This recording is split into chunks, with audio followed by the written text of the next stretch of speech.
Birth of an order. The year is 1090, a tumultuous time in the highlands of Persia. The Seljuk Empire, a formidable powerhouse in the Islamic world, is riddled with internal strife, tribal dissent, political corruption, and power struggles sap its strength. The empire's leaders, engrossed in their glamorous courts, neglect the plight of the common people, creating fertile ground for unrest and rebellion. In this climate of disillusionment, a brilliant mind rises, Hashshashin Sabah. Born and raised in the diverse milieu of Qom, Hassan possesses a deep respect for knowledge and scholarship. He studies Islamic theology rigorously, immersing himself in the works of philosophers and scholars like Al-Ghazali. Despite his deep devotion to the teachings of the Ismaili faith, he grows increasingly frustrated with the political machinations and moral decay that surround him. With a burning desire to establish a religious and political base in defiance of the oppressive regime, Hassan makes his way to Alamut. The fortress, a dizzying 2,100 meters above sea level, is both a physical and symbolic stronghold. It represents the ascendance of a new ideology and a refuge for those seeking justice. Known for its inaccessibility, Alamut is surrounded by treacherous cliffs and unrelenting weather, ideal for a secluded society waging guerrilla warfare. Upon arriving at Alamut, Hassan uses his considerable charm and cunning to win over the small group of followers already inhabiting the fortress.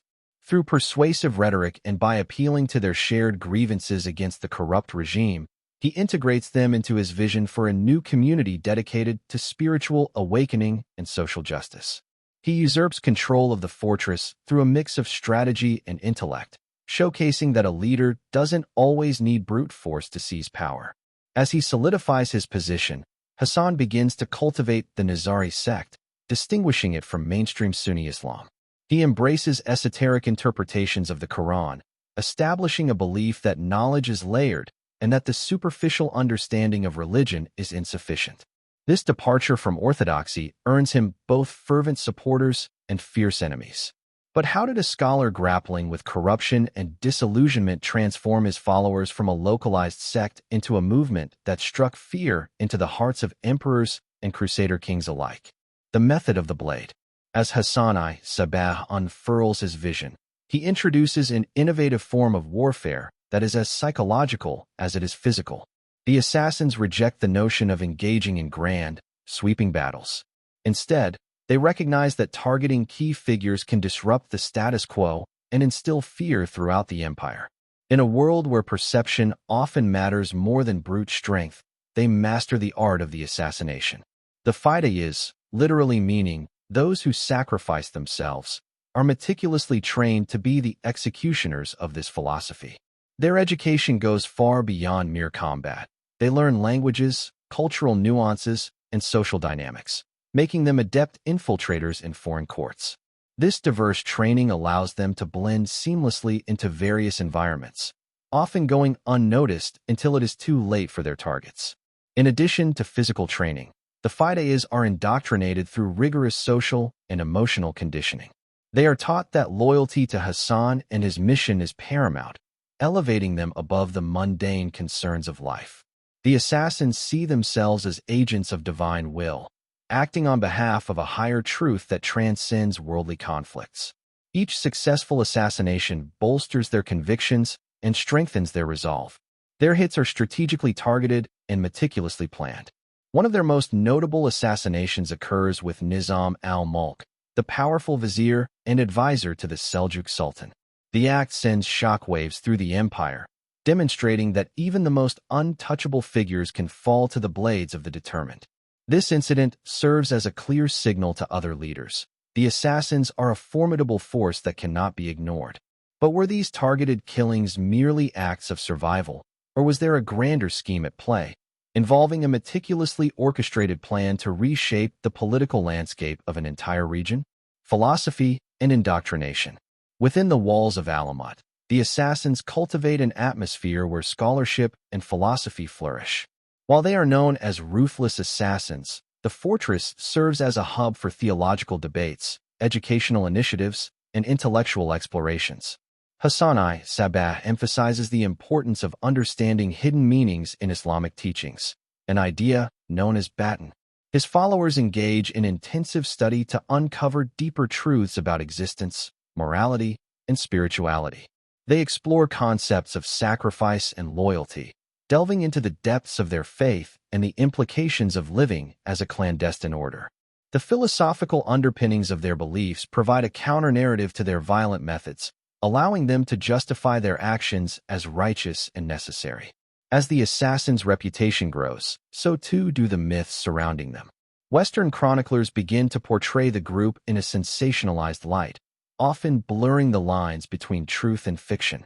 Tales emerge of elaborate initiation ceremonies, where new recruits are subjected to psychological conditioning in secret gardens filled with intoxicating plants. Some stories suggest that recruits experience near-death experiences or visions of paradise, intended to secure their unwavering loyalty to the cause. However, scholars suggest these accounts may have been exaggerated or even fabricated by crusaders to vilify the assassins, painting them as a forbidden cult to increase the fear surrounding them. The term Hashshashin evolves in the West, becoming the term assassin, forever altering perceptions of these once revered warriors. Through it all, the assassins still cling tightly to a key question. If paradise awaits them, what is the true nature of this reward? The prospect of a heavenly realm becomes a motivating factor, compelling individuals to lay down their lives in the name of a cause greater than themselves. If the assassins believe they will attain paradise, what deeper understanding of existence must they sacrifice themselves for? And what does it say about the nature of belief that drives them to such extremes? The Crusaders and the West. The tumult of the Crusades creates an ever-shifting landscape in which the assassins must navigate with extreme caution. They are deftly wedged between hostile Crusader kingdoms and Sunni empires seeking to dismantle their hold. Remarkably, the assassins play a dual role, sometimes aligning with Western powers to target common enemies, and at other moments launching strikes against the very same Crusaders who see them as a threat. As Saladin, one of the most formidable military leaders of his era, consolidates power in Egypt and Syria, he finds himself on the radar of the assassins. Having survived multiple assassination attempts, Saladin recognizes the assassins as not only persistent but as skilled strategists. His attempts to obliterate the remnants of the sect are met with fierce resistance, underscoring the assassins' resilience against fearsome adversaries. The image of the assassins morphs during these interactions, leading to a mixture of fascination, dread, and exoticism from the Western Crusaders. Chroniclers like William of Tyre articulate the shadows that loom over the battlefield, positing that the assassins possess a different kind of power, a supernatural ability to slip in and out of reality. Knights begin to spread rumors that there exists a dark cult hidden among the mountains, cultivating an almost mythical image that obscures the realities of their motivations and practices.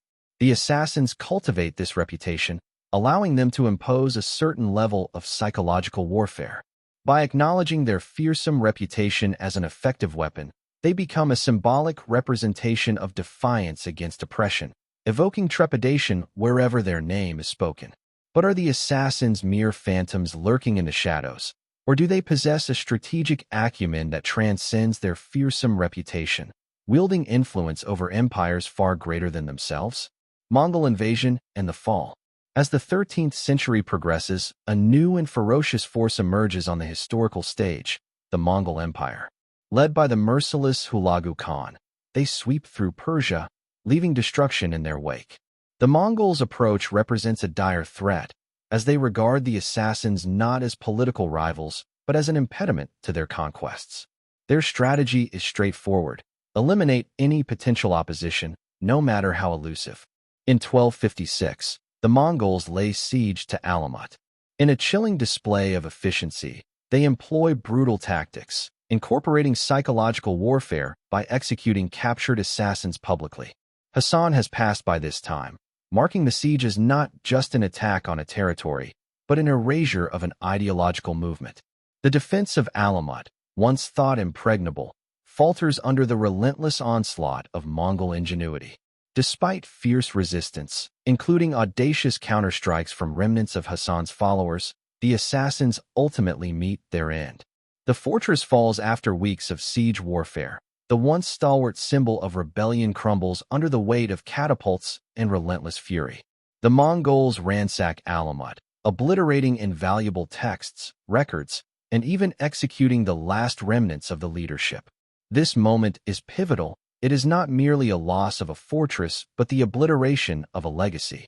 The story that unfolded in Alamut, the strategic innovation, the philosophical dialogues, and the seeds of rebellion are threatened with extinction. Yet history often conceals its true remnants.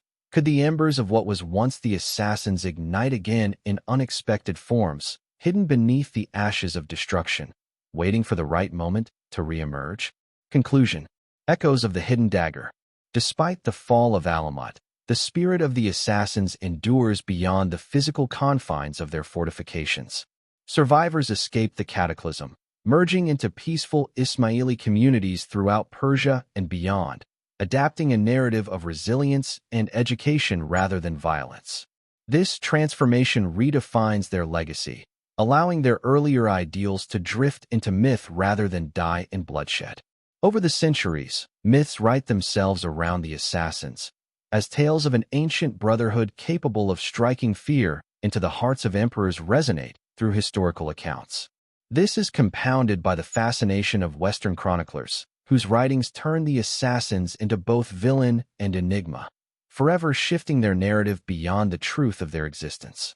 These stories transcend boundaries and continue to find their way into modern media, permeating popular culture through novels, films, and video games, culminating in the Assassin's Creed franchise. Yet the real narrative, stripped of sensationalism, reveals the truth of a group that embraced intellect, belief, and psychological warfare in their struggle for identity and autonomy. Today, Ismaili communities thrive, focusing on mutual understanding, education, and coexistence, reflecting a shift from their militant past. However, the echoes of Alamut linger, a reminder of the delicate balance between belief and violence, peace and conflict. The next time you hear the term assassin, consider the intricate history, motivations, and philosophical dissonances underlying not just an act of killing, but a legacy steeped in the pursuit of justice, belief, and identity. This has been the detailed saga of the Order of Assassins, the intricate journey of Hashshashin Sabah, the ethereal beauty and tactical brilliance of Alamut, and a timeless narrative of courage and conviction.